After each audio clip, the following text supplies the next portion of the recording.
name is Dr. Juanita Mercer, and thank you so much for joining me today for powerful 31 days to self-accountability, where we ask ourselves 31 tough questions and 31 days to make sure that we are using our power for good, and that with every decision we make, we're demonstrating our love for God and others.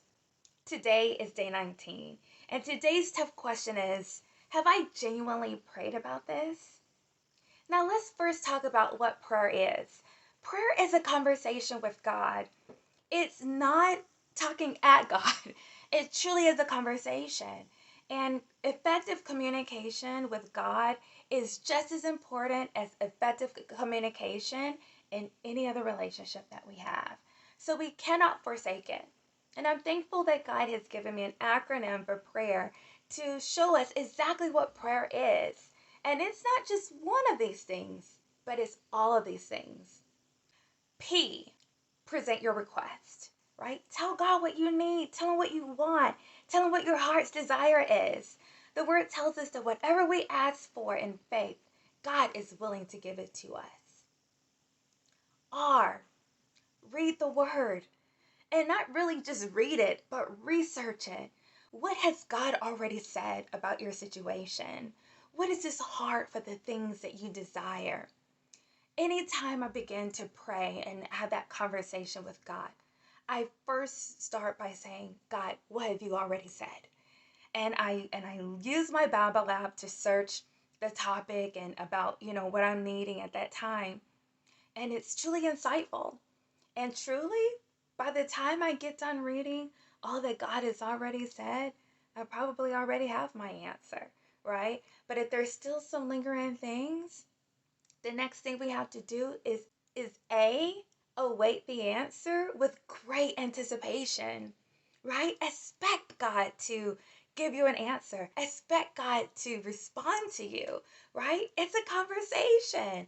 And in every conversation, there's a moment where we talk, but also one where we listen. And we have to be still enough in God's presence to say, I'm listening. Maybe He won't give the answer right away, but it's important that we remain open and anticipate God's response. Why? We have to yield to His will, meaning surrender, forsake all other answers, right? Or things that people might tell us, or bad advice they might give us, but knowing that God's answer is sovereign, right? And it's forsaking our own will, our own desires for the answer that He's given us. What good is it to await the answer if we still say, God, that sounds all right, but I'm going to wait and see about this, right? I think I might have another idea, right? We can't do that. E, express gratitude. And that is so important. In Paul's letter to the Philippians, he says, don't worry about anything, but pray about everything. Tell God what you need and thank Him for all He has done. And it's so important that we maintain a heart of gratitude for all that God has done.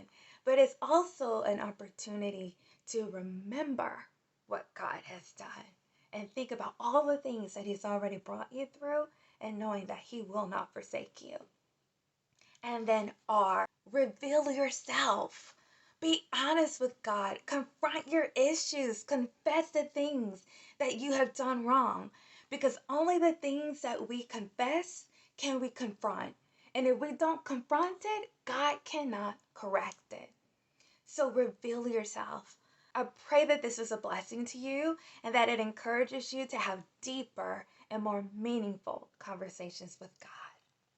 That's it for today. Join me tomorrow for day 20. And remember, in everything you do and with everything you have, love God and love people. Goodbye.